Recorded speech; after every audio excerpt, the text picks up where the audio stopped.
This time of year is a really good opportunity to try your hand at a bit of tracking.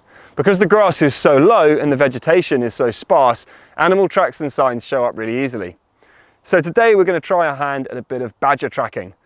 We're going to put out a camera trap and see what we get back in a few days, but I'm also going to show you where you can find badgers and what to look for. Badgers are in the mustelid family, which means that they're in the same family as otters and mink. They are crepuscular. Crepuscular means that they come out at dawn and dusk, although badgers tend to prefer the later hours of the evening.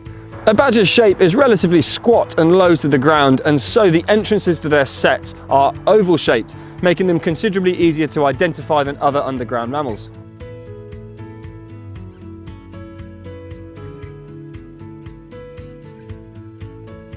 A badger paw print is very recognisable because it's got 5 digits in front of the larger pad on the front foot.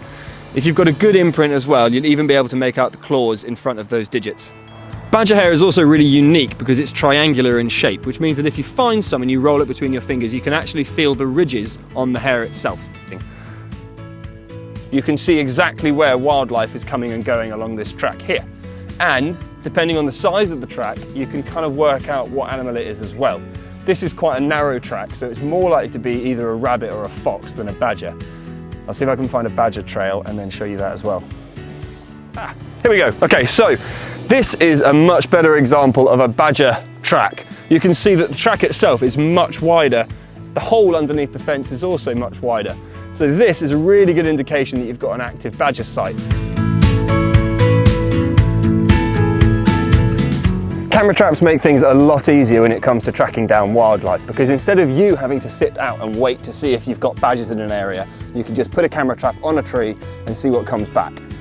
What's important though is that you've got permission to put the camera onto that land and that you've got a good vantage point. So off to my left here, we've got a nice track where I've seen badger footprints and badger hair. And so what I'm going to do is set up my camera trap at a roughly badger height facing in that direction.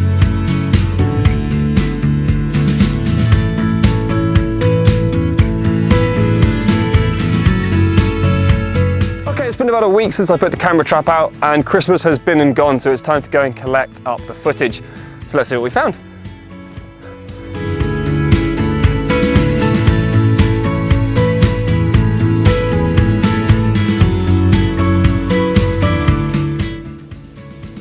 That's a nothing. Badger! There's a badger! There's a badger!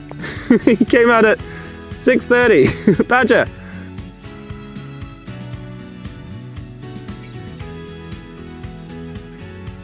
Badgers are surprisingly cleanly, and what they like to do is change their bedding regularly.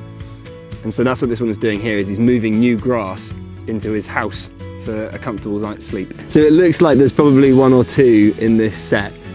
They do live in community groups, but it's very difficult to tell unless you've got multiple camera traps out how many you've actually got on a site. But what's good to see here is that they're kind of active from about 6:30 all the way through the night.